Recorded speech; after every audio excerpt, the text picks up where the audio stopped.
The morning light was just beginning to touch the tops of the buildings when the city workers arrived at the bus stop. They came with a truck, tools, and something large covered by a tarp. A small crowd of early commuters gathered to watch, coffee cups in hand, curious about what was happening in their familiar space. "What do you think they're putting in?" a young man asked, leaning toward an older woman who stood nearby. "Probably another bench," she replied with a shrug, "though we could use a bigger shelter when it rains." But it wasn't a bench. As the workers pulled away the tarp, people gasped. There, gleaming in the early sun, was a piano. Not a fancy grand piano like in concert halls, but a sturdy upright painted bright blue with yellow flowers along its sides. The workers secured it to the ground with heavy bolts, positioned it under the bus shelter's roof, and placed a simple wooden bench in front of it. "It's part of the Music for All project," explained one of the workers as he handed out small flyers. "Pianos in public places. Anyone can play. Brings a little joy to the city." Most people took the flyers, glanced at the piano with mild interest, and continued waiting for their buses. Within an hour, the workers were gone, and the blue piano sat untouched as people hurried past, too busy with their own thoughts to stop for music.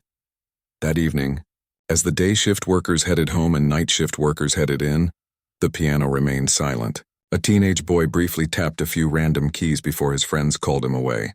A young mother let her toddler bang on the low notes for a minute while they waited for their bus. But no real music came. Maya Bell nearly missed seeing the piano that first evening. She was tired, her mind already at work.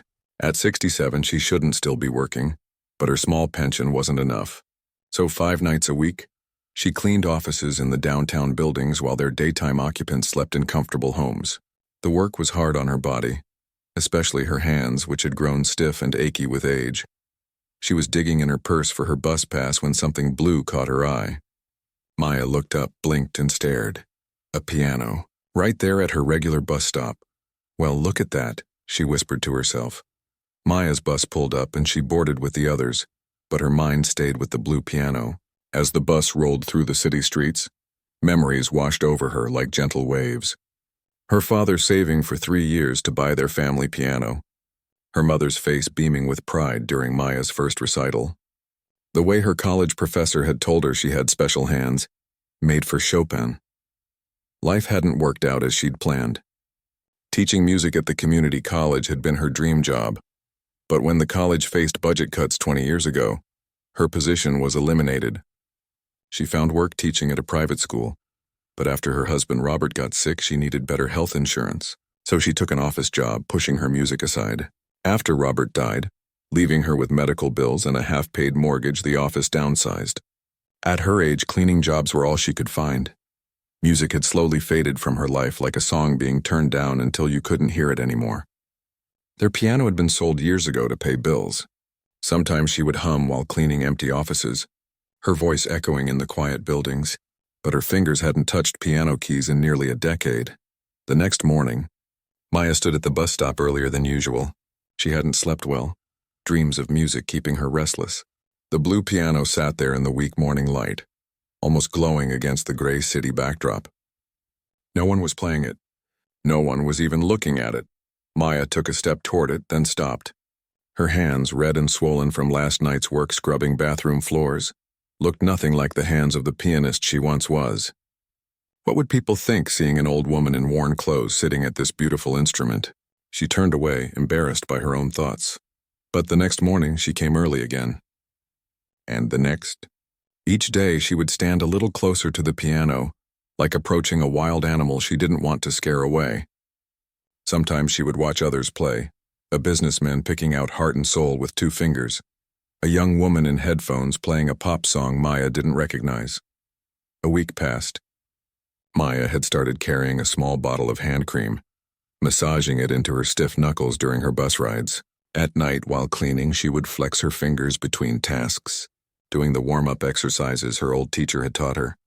"You're being silly," she told herself as she rode the bus home one evening. "It's just a piano. It's meant for anyone to play." The following Tuesday morning was bright and clear. Maya had woken with a strange energy and had dressed with unusual care, choosing her least faded blouse to wear under her cleaning uniform jacket. She arrived at the bus stop 30 minutes before her usual time. The blue piano sat in a pool of morning sunlight, unoccupied. Maya set down her worn purse and lunch bag. Her heart pounded so hard she could feel it in her throat. Slowly, she lowered herself onto the bench. The keys before her were clean and white, the black ones glossy. She placed her hands in her lap, suddenly afraid. It's been too long, she thought. I've forgotten everything. An early morning jogger passed by, not giving her a second look. A young man with a coffee stood nearby, scrolling through his phone. No one was watching. No one cared. Maya lifted her hands and placed them lightly on the keys, not pressing down, just feeling their cool smoothness beneath her fingertips.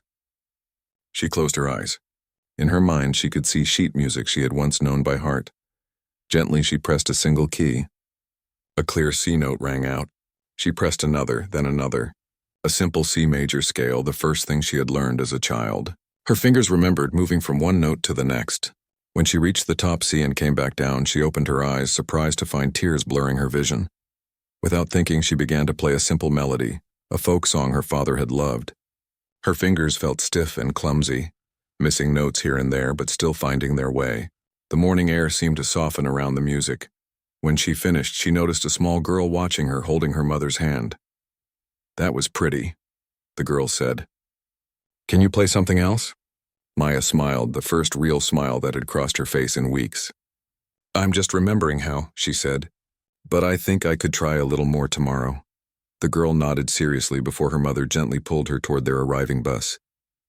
Maya gathered her things, a warm feeling spreading through her chest despite the cool morning air. Each day after that, Maya came early to spend time with the blue piano. Some days she could only play for 5 minutes before her bus came. Other days she would miss a bus deliberately, playing until her fingers began to ache too much to continue. She started with simple pieces, folk songs, easy classical pieces she had taught beginners decades ago. But slowly, like water finding its way through cracks in stone, the music began flowing more freely through her hands. She noticed changes in herself. She stood straighter. She took more care with her appearance. She started doing hand exercises during her breaks at work. One night, while cleaning an office with a keyboard sitting unused in the corner, she found herself asking the night supervisor if she might play it during her lunch break. To her surprise, he agreed. "Used to play?" he asked as she settled on the desk chair she'd pulled up. "I used to teach," Maya said, feeling strange to say it out loud after so many years. Some of the other cleaning staff gathered to listen during their break as Maya played a simple Beethoven piece. Their applause afterward made her blush like a schoolgirl. At the bus stop, people began to recognize her. "The piano lady," one child called her. An elderly man would request old jazz standards. A harried-looking nurse who caught the same bus would sometimes close her eyes as Maya played, tension visibly leaving her shoulders. Maya began carrying a small notebook, writing down requests and practicing fingerings during her bus rides. She felt a sense of purpose she hadn't experienced in years. The blue piano had brought color back into her life, stroke by stroke, note by note. She was still just the night cleaner. Her hands still ached. Her bills were still a constant worry. But for those moments at the piano each day, she was herself again, not the self she had become, but the self she had always been beneath the layers of hardship and compromise. And though she didn't know it yet, the blue piano at the bus stop was about to change her life in ways she couldn't imagine. For 3 weeks, Maya had been playing the blue piano at the bus stop. It had become the brightest part of her days. She would arrive early, sometimes when the sky was still dark, just to have a few moments with the keys before heading to her cleaning job. She had started bringing a small flashlight on cloudy mornings so she could see the keys better. People were beginning to recognize her. The coffee cart vendor would have her cup ready, black with 1 sugar, and would wave away her money every few days. "Your music makes people happy. They buy more coffee," he explained with a wink. A group of school children who caught the 7:15 bus would request songs, clapping along when she played something lively. Maya had even started bringing sheet music, old books she'd found in a box in her closet, forgotten treasures from her teaching days. Her fingers were growing stronger, more nimble. The pain in her joints seemed less fierce when she played regularly. That Tuesday morning began like any other. Maya arrived at the bus stop at 6:30, nodding to the few regulars who were already there. The businessman who always wore bow ties gave her a thumbs up. The college student with purple hair looked up from her textbook and smiled. Maya set her worn purse beside the bench and took out her hand cream, working it slowly into her knuckles before wiping her hands on a small cloth. She had been practicing a piece at home on a keyboard app on her old tablet. Nothing like a real piano, but it helped her remember the notes. Today she felt ready to try it on the blue piano. As she settled onto the bench and positioned her hands, she noticed the bus stop was filling up more quickly than usual. A light rain had started, and people were huddling under the shelter, standing closer to the piano than they normally would. It's fine, Maya told herself. Just focus on the music. She began to play a gentle Debussy piece, Clair de Lune. It was challenging. She hadn't played it in years, but the melody came back to her fingers like an old friend returning. The first few measures flowed smoothly, and Maya closed her eyes, letting the music guide her. That's when she heard it. A laugh, sharp and loud, cutting through the delicate notes. Maya's fingers stumbled, hitting a wrong chord. She opened her eyes and glanced up.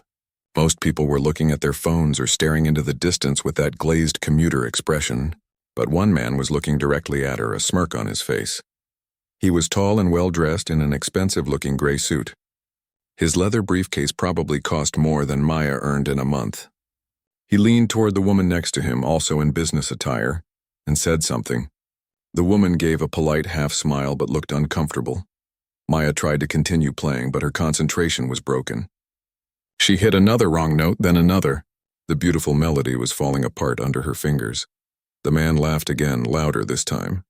Didn't realize we were getting a concert from the cleaning lady, he said, his voice carrying clearly in the morning air. Shouldn't you be mopping something? Heat rushed to Maya's face. Her cleaning uniform, navy pants and a light blue button-up shirt with the company logo, clearly showed where she was headed after her bus ride. She had been so focused on the piano that she'd forgotten how she must look to others. An old woman in a cleaner's uniform pretending to be a musician. The bus stop had gone quiet. Even the usual morning sounds, phone notifications, coffee sips, page turns, seemed to pause. Everyone had heard him.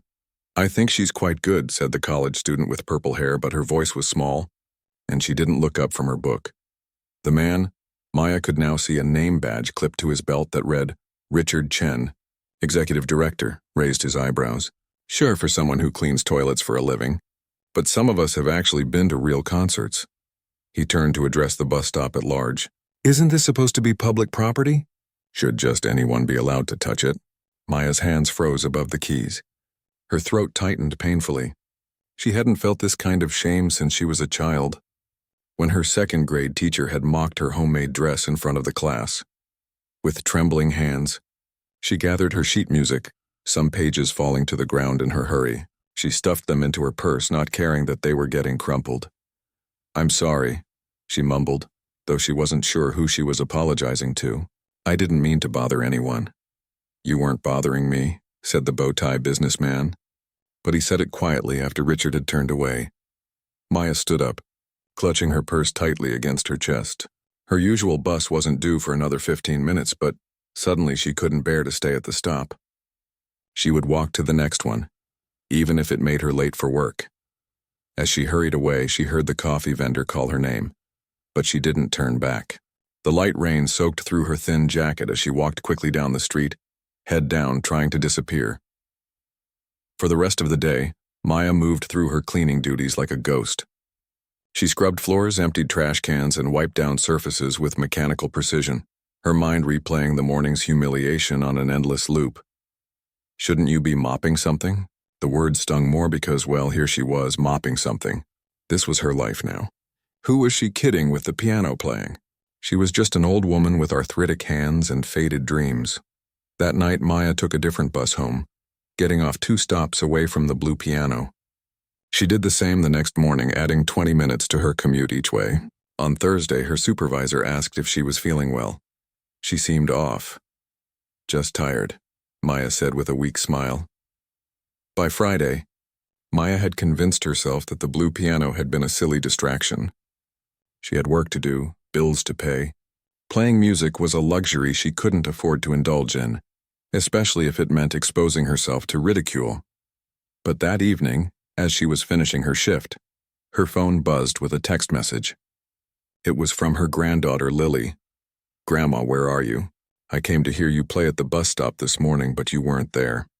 The coffee man said you haven't been around all week. Are you sick?" Maya stared at the message, her heart squeezing. She hadn't known Lily had been planning to come. They didn't see each other often. Lily was busy with college and her part-time job, but they texted regularly. Maya had mentioned the blue piano a few weeks ago, and Lily had seemed excited about it. She called her granddaughter instead of texting back. "I'm fine, sweetie," Maya said when Lily answered. "Just taking a different route lately." "But why?" "The coffee guy said you were really good. He said people were disappointed when you didn't show up." "People were disappointed?" "Yeah.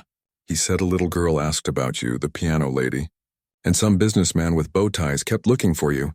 Maya felt something shift inside her chest. She hadn't considered that anyone would notice her absence, let alone care about it. "Something happened, didn't it?" Lily's voice was gentle but firm. "Someone said something to you," Maya sighed. Lily could always read her too well, even over the phone. Slowly, she explained what had happened with Richard. The shame she had felt. How foolish she now realized she'd been to think she could be anything other than what she was. An aging cleaning woman. "Grandma," Lily said when Maya finished, "do you remember what you told me when those girls in 9th grade made fun of my science project? When they said girls shouldn't try to be engineers?" Maya smiled slightly at the memory. "I think I said something about how small minds always try to make others feel small too. You said that people who mock others are just afraid. Afraid that if everyone got to shine, no one would be looking at them anymore. You told me never to let someone else's fear dim my light." Maya felt tears gathering in her eyes. "That was good advice. It was the best advice. And now you need to take it." After they hung up, Maya sat on the bench in the empty office building, staring out at the city lights. She thought about Richard's cutting laugh, the way it had sliced through her confidence. But she also thought about the coffee vendor learning her order, the school children's clapping hands, the purple-haired student defending her. Most of all, she thought about the music. How it had begun to heal something in her that had been broken for a long time. How her hands, though still stiff and aged, could create something beautiful. That night, Maya went home and dug out more of her old music books. She downloaded a new piano app on her tablet, one that would help her practice finger positions. She soaked her hands in warm water with Epsom salts and did the stretching exercises her doctor had recommended years ago for her arthritis. And she made a decision. The blue piano was public property, just as Richard had pointed out. It belonged to everyone, including her. One man's mockery couldn't claim ownership of it. One moment of shame couldn't erase the joy she had found there. Tomorrow would be Saturday. She didn't work weekends. She would go back to the bus stop, but earlier than usual. Before the commuter rush, she would play for herself first, remember why she loved it. And if Richard showed up with his expensive suit and cutting remarks, well, then she would just have to play even better. Saturday morning arrived with gentle sunshine that seemed to wash the city clean. Maya woke before her alarm, something that hadn't happened in years. Usually her body protested the early hours with stiffness and lingering fatigue. But today was different. Today she was going back to the blue piano. She took extra care getting ready. She chose her good slacks, dark blue ones she normally saved for church, and a soft cream-colored sweater her granddaughter Lily had given her for Christmas. She pinned her silver hair neatly and even added a touch of lipstick. Not that appearance should matter when playing music, but today it somehow did. "You look nice," she told her reflection, trying to believe it. The mirror showed a woman with deep lines around her eyes and mouth, hands spotted with age, shoulders slightly rounded from years of bending over cleaning supplies. But her eyes looked brighter than they had in days. Maya packed a small bag with her music books, a bottle of water, and the hand cream that helped ease her joints. As she locked her apartment door, her neighbor Mrs. Wu was coming up the stairs with her grocery bags. "Going somewhere special?" Mrs. Wu asked, noticing Maya's outfit. "Just to play the piano," Maya replied, surprised at the confidence in her voice. Mrs. Wu smiled. "Music is always special." The bus was nearly empty this early on a Saturday. Maya sat near the front, watching the city wake up around her. Shopkeepers raising their security gates, a few joggers pounding the sidewalks, a street sweeper making slow, methodical passes. When her stop came, Maya took a deep breath before standing. Part of her still wanted to stay on the bus to avoid the possibility of another humiliation, but a stronger part pushed her forward down the steps and onto the sidewalk. The bus stop looked different on a Saturday, quieter. The blue piano sat in a pool of morning light, as if waiting just for her. Maya approached it slowly, running her fingers lightly over its painted surface. Someone had added a small yellow flower to the design since she'd last been there, its petals bright against the blue. The coffee vendor wasn't at his usual spot yet, too early for the weekend crowd. A single man sat at the far end of the bus shelter, headphones on, eyes closed. Otherwise, Maya was alone. She set down her bag and took out her music, placing it carefully on the piano's music stand. Then she sat on the bench, adjusted her posture the way she used to instruct her students, and placed her hands on the keys. The first notes were tentative, a simple warm-up exercise she had taught to countless beginners. C major scale up and down, G major, a minor. Her fingers remembered, stretching and contracting, finding their old patterns. The morning air seemed to embrace the sound, carrying it out into the quiet street. Maya lost track of time as she played. She moved from exercises to a simple Mozart piece, then to a Chopin waltz she had once known by heart. Her playing wasn't perfect. Sometimes her fingers couldn't quite reach the right keys. Sometimes her timing faltered. But it was honest and warm and alive. She didn't notice when people began to gather. First, the man with headphones who removed them to listen. Then a young couple out for a morning walk, pausing with their coffee cups. A bus driver on his break, two elderly women with shopping carts, a father with a sleepy toddler on his shoulders. When Maya finally looked up from the keys, she was startled to find at least a dozen people watching her. For a moment, panic fluttered in her chest. Were they judging her? Laughing at her? But their faces showed only appreciation, some with closed eyes, others with small smiles or gentle head nods in time to the music. "That was beautiful," said one of the elderly women when Maya's hands finally came to rest. "Are you a professional?" "I used to teach," Maya said, a hint of pride creeping into her voice. "A long time ago." "My daughter's learning piano," said the father with the toddler. "Would you play something a beginner might recognize? She always says she'll never be any good." Maya smiled and turned back to the keys. She played a simple piece she had often used with discouraged students, one that sounded impressive despite being relatively easy to learn. When she finished, several people applauded. "Same time next Saturday?" asked one of the elderly women. "I'm usually here on weekdays," Maya found herself saying. "Before work, around 6:30. "Oh, that's why I've never seen you," said the young woman from the couple. "But I'll make a point to come early one day. This is so much better than scrolling through my phone while waiting for the bus."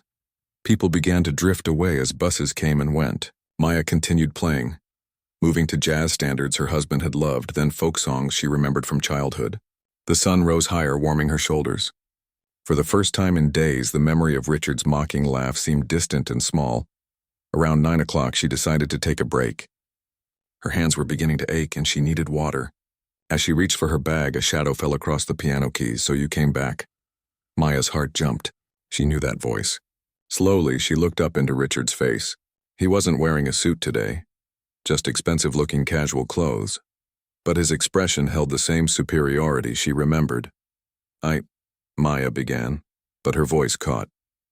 All the confidence she had built up that morning seemed to drain away under his gaze. "I owe you an apology," Richard said abruptly. Maya stared at him, certain she had misheard. He shifted uncomfortably from one foot to the other. "My behavior on Tuesday was inexcusable. I've been dealing with some personal issues, but that's no excuse for how I treated you." Maya remained silent, too surprised to respond. "The truth is," Richard continued, seeming to force the words out, "I was jealous." "Jealous?" Maya finally found her voice. "Of what?" Richard gestured vaguely at the piano. "This you're playing. My mother was a concert pianist. She tried to teach me for years, but I never had the patience or the talent. When I saw you sitting here in your—" He paused, seeming to reconsider his words. "In your work clothes, playing with such feeling, it brought up some complicated emotions." Maya looked down at her hands, worn, veined, capable hands that had cleaned and cooked and played music and held children. Hands that told the story of her life. "Music doesn't care what you wear," she said quietly, "or what job you do." Richard nodded, looking genuinely remorseful. I know that. I didn't mean what I said about who should be allowed to use the piano. Public art is for everyone, that's the whole point. An awkward silence fell between them. In the distance, a bus pulled away from the stop, its engine growling. Would you play something? Richard asked suddenly. I'd like to really listen this time. Maya hesitated. Part of her wanted to refuse, to tell this man that he had lost the right to request anything from her. But a wiser part recognized something in his eyes, a lonely sadness that reminded her of herself not so long ago. Sit down, she said, patting the edge of the bench beside her. Richard seemed surprised but carefully sat down, leaving a respectful distance between them. My mother used to play this, Maya said, positioning her hands. It always reminded me of rain. She began to play Debussy again, Clair de Lune, the same piece Richard had interrupted days before. This time, her fingers moved with confidence, finding the delicate notes, shaping the phrases with a lifetime of feeling behind them. She was aware of Richard beside her, his breathing, his stillness. But instead of making her nervous, his presence became part of the performance, another listener to share in the gift of music. When the final notes faded, neither of them spoke for a moment. Thank you, Richard said finally, his voice slightly hoarse. That was... My mother would have loved your interpretation. Maya nodded, accepting the compliment. Music connects us to people we've lost, she said. Sometimes it's the only way I can still feel my husband beside me. Richard stood up, straightening his jacket with a somewhat restored dignity. I'll let you get back to your playing. I just wanted to make things right. Apology accepted, Maya said simply. As Richard walked away, Maya noticed the coffee vendor had arrived and was setting up his cart. Several more people had gathered near the bus stop, some clearly waiting for buses, others seemingly drawn by the music. The coffee vendor caught her eye and gave her a thumbs up. The piano lady returns, he called, grinning widely. First coffee's on the house.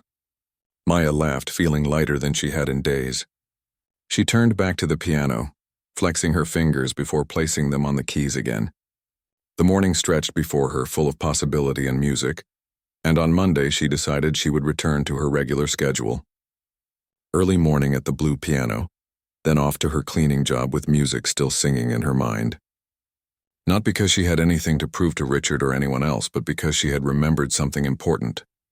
Joy was not a luxury to be set aside when life got hard. It was a necessity, like air or water or sunlight. The blue piano had given her back a piece of herself she had almost forgotten, and no one could take that away from her again. Monday morning arrived with a light drizzle that painted the city in shades of gray and silver.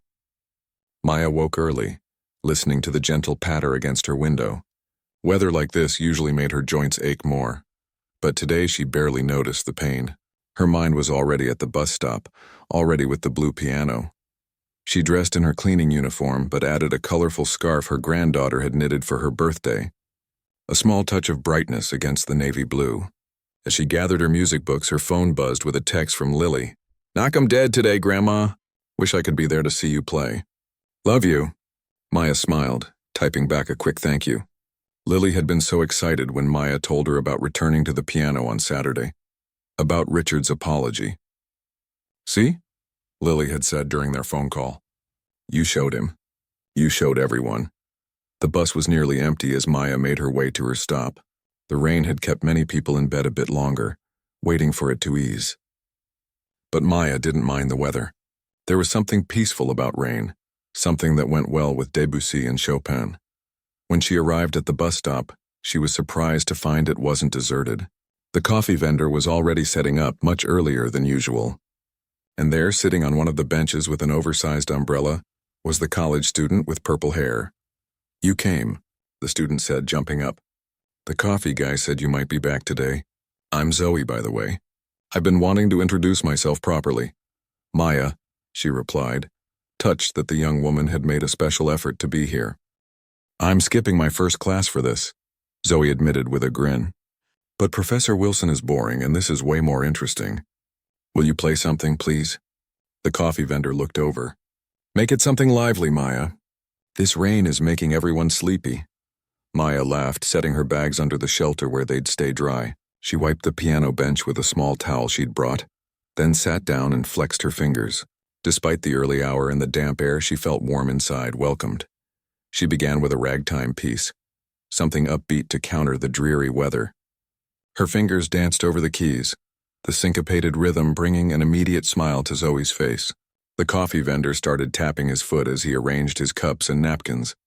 As Maya played, the bus stop slowly came to life around her. The early commuters arrived in ones and twos, many doing a double take when they heard the music. Some hurried past with just a curious glance, but others lingered, sipping coffee and watching Maya's hands move across the keys. The bow-tie businessman arrived, giving Maya a thumbs up as he took his place under the shelter. A mother with 2 small children in raincoats stopped to listen, the children's eyes wide with wonder at the sounds coming from the blue piano. When Maya finished the ragtime piece, there was a smattering of applause. She nodded her thanks and moved into a gentler melody, something to match the soft rhythm of the rain. As she played, she scanned the growing crowd, wondering if Richard would appear. Just as she was finishing her third piece, she spotted him. He was standing at the edge of the bus shelter, a black umbrella in one hand, watching her. When their eyes met, he gave a small, almost shy nod of recognition. Maya nodded back, then turned to her music books, selecting a new piece. As she positioned her hands over the keys, a hush seemed to fall over the bus stop. Even the rain sounded softer, as if nature itself wanted to listen. She began to play Chopin's Nocturne in E-flat major. It was one of the most challenging pieces she had attempted since rediscovering the piano, full of delicate ornaments and emotional depth. Her old piano teacher had once told her that this piece wasn't just played with the fingers, it was played with the heart. The first notes rose into the damp air, clear and pure. Maya closed her eyes, letting her fingers find their way by memory and feel. The melody unfolded like a story, sometimes whispering, sometimes crying out, always moving forward with a sense of inevitable beauty. She was only vaguely aware of the crowd growing around her. The gentle weight of the keys beneath her fingers, the way the sound vibrated through the piano and into her body. These sensations filled her consciousness, pushing everything else to the background. When she opened her eyes midway through the piece, she was startled to see how many people had gathered. The entire bus shelter was full, with more people standing under umbrellas outside it. No one was looking at phones. No one was checking the time. Every face was turned toward her, toward the music, and there near the front was Richard. His briefcase was on the ground beside him, his expensive shoes splashed with rainwater, but he didn't seem to notice or care. His eyes were fixed on Maya's hands, his expression one of complete absorption. The final section of the nocturne approached, the part Maya had practiced most carefully at home. Her fingers moved faster, navigating the complex passages with a grace that surprised even her. When she reached the final chord, letting it ring out into the morning air, there was a moment of perfect silence.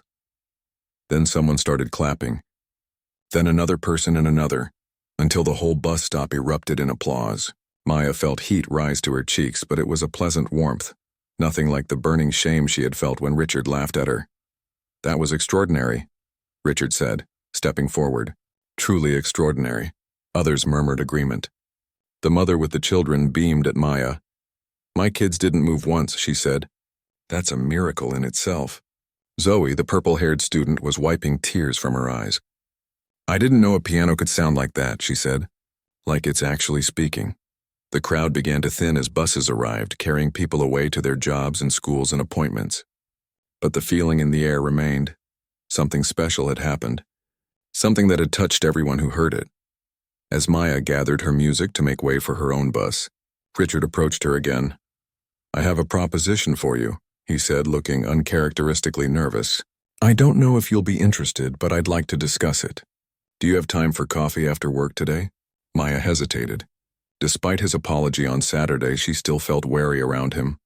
"It's about music," Richard added quickly, sensing her reluctance. "About your playing." "I finish work at 4, Maya said finally. "There's a diner near my job, Pete's on Elm Street." Richard nodded. 5 o'clock at Pete's, I'll be there." Throughout her cleaning shift that day, Maya found herself wondering what Richard wanted to discuss. The question kept her mind busy as she mopped floors and wiped down surfaces. By the time she changed out of her uniform and headed to Pete's, Her curiosity had grown into a mixture of excitement and anxiety. The diner was nearly empty at that odd hour between lunch and dinner. Richard was already there, sitting in a booth by the window, a folder on the table in front of him. He stood when he saw Maya gesturing to the seat across from him. "Thank you for coming," he said as Maya slid into the booth. "I ordered coffee for both of us. I hope that's all right."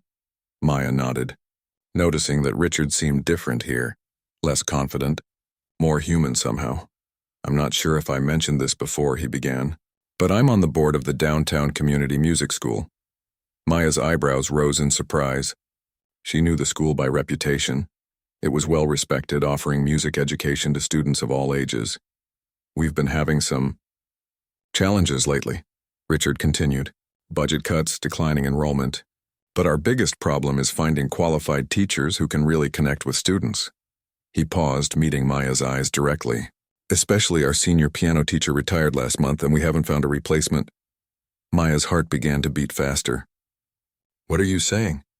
"I'm saying that when I heard you play this morning, I knew you were exactly what our school needs.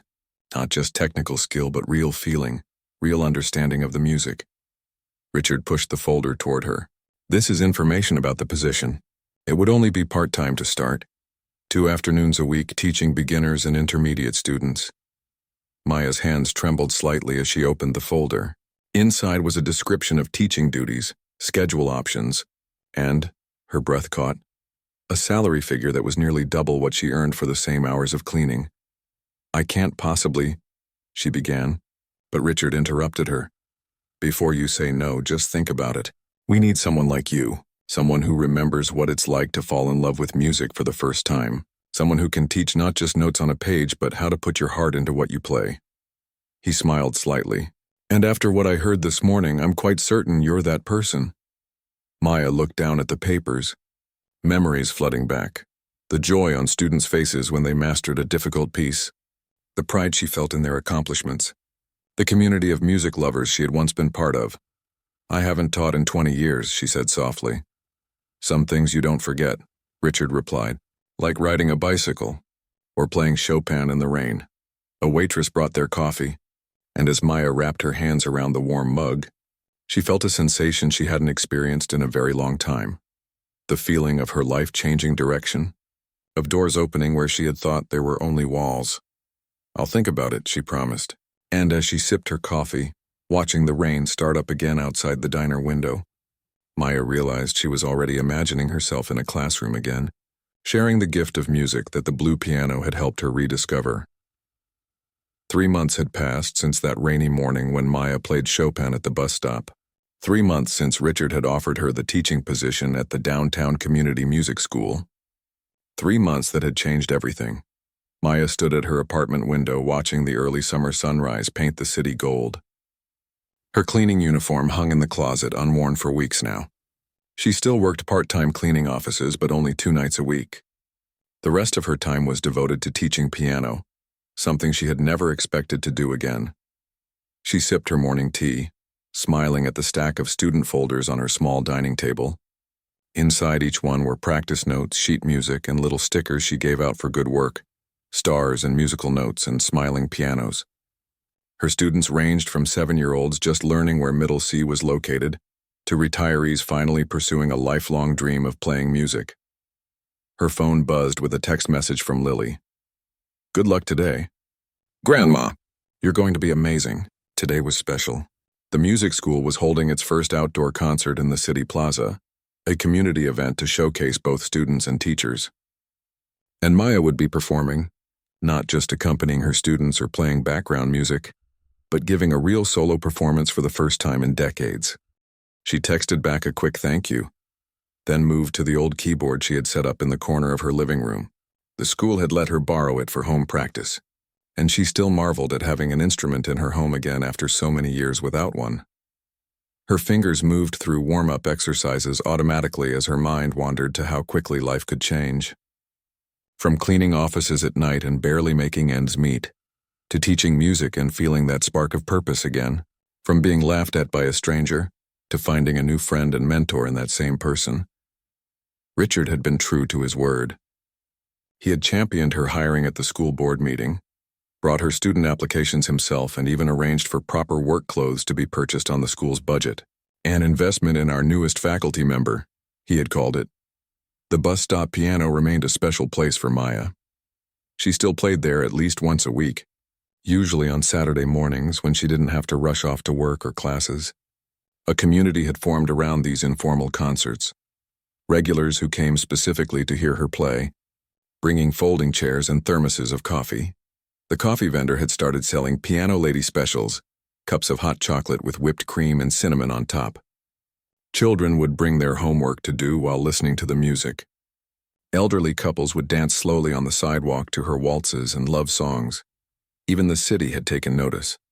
A small plaque had been installed beside the piano. Music belongs to everyone. And more pianos had appeared at other bus stops across the city, painted in different bright colors, bringing music to new neighborhoods. Maya finished her practice and got ready for the day. She chose a simple but elegant blue dress she had bought with her first teaching paycheck, blue like the piano that had changed her life. She pinned a small musical note brooch to the collar, a gift from her first group of students. As she locked her apartment door, Mrs. Wu from next door was just coming up the stairs. "Off to your big concert?" Mrs. Wu asked, smiling at Maya's outfit. "Yes," Maya replied, her stomach fluttering with a mixture of excitement and nerves. "You'll be wonderful," Mrs. Wu said firmly. "Music is in your soul. Everyone can hear it when you play." The bus ride to the plaza felt both too long and too short. Maya clutched her music folder, going over the pieces in her mind. She had chosen 3 for her performance: a classical piece by Mozart, a jazz standard her husband had loved, and Chopin's Nocturne in E-flat major. The piece that had silenced the bus stop that rainy morning. When she arrived, the plaza was already busy with activity. School staff were setting up chairs and microphones. Students in their best clothes were warming up on their instruments in quiet corners.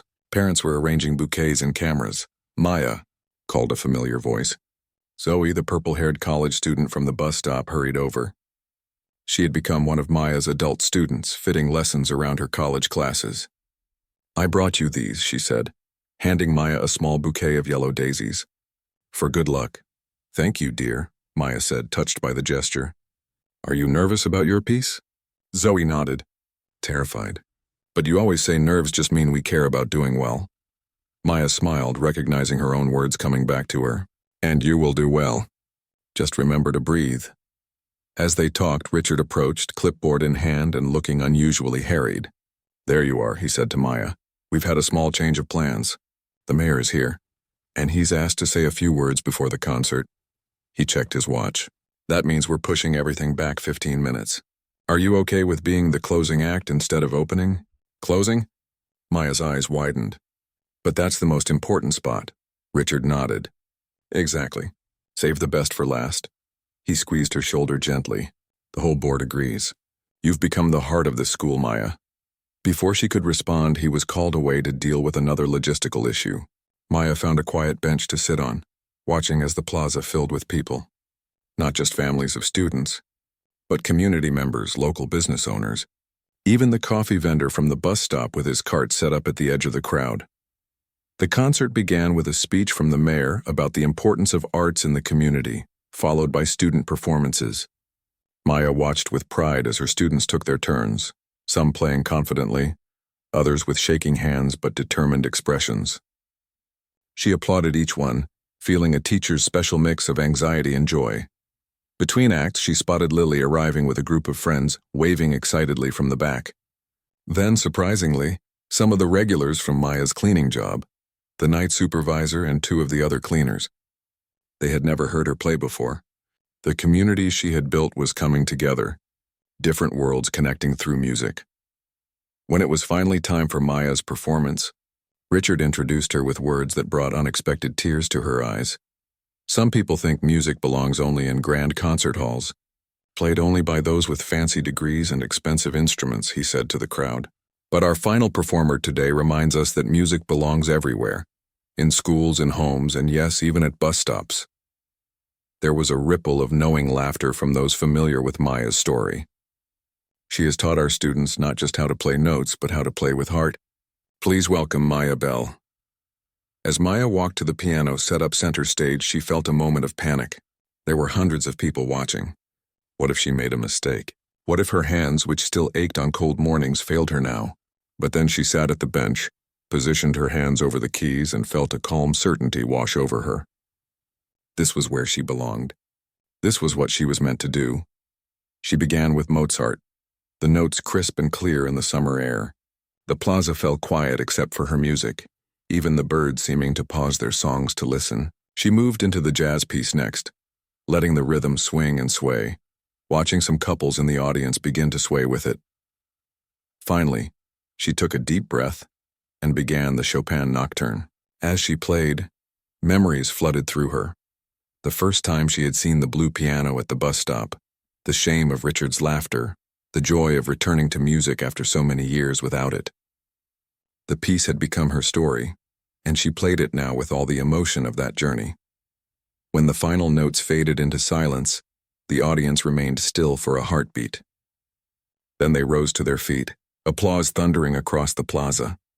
Maya stood from the piano bench, eyes shining with tears as she took a small bow.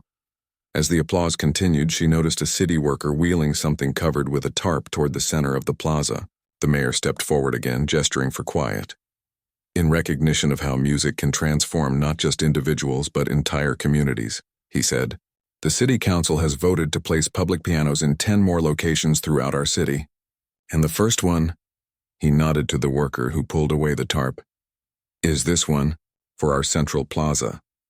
There stood a piano painted in a rainbow of colors, with a small plaque that read, "The Maya Bell Piano, music belongs to everyone." Maya pressed her hands to her mouth, overcome. As the crowd applauded again, people began to approach her, students with flowers, parents with thanks, strangers with kind words about her performance. Richard stood back, watching with a satisfied smile. When the crowd around Maya finally thinned, he stepped forward. "So," he said, "ready to accept that full-time teaching position now?"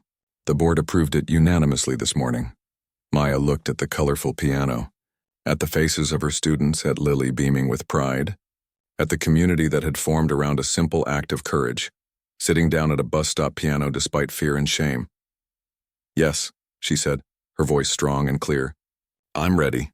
That evening, as the plaza emptied and the summer sun began to set, Maya sat alone at her namesake piano. She played softly just for herself, a simple melody that her father had taught her as a child. She thought about the journey that had brought her here, from loss to rediscovery, from shame to triumph. How one blue piano at a bus stop had changed everything, how music had brought her back to herself. Tomorrow she would teach her students. Next week she would play at the bus stop again. Her life had found its rhythm once more, rich and full of possibility. Maya smiled as her fingers danced over the keys. The music rose into the evening air, a gift to the city that had given her a second chance, a reminder that it's never too late to reclaim a forgotten joy. And somewhere across town, at a bus stop with a bright blue piano, someone else was sitting down to play for the very first time.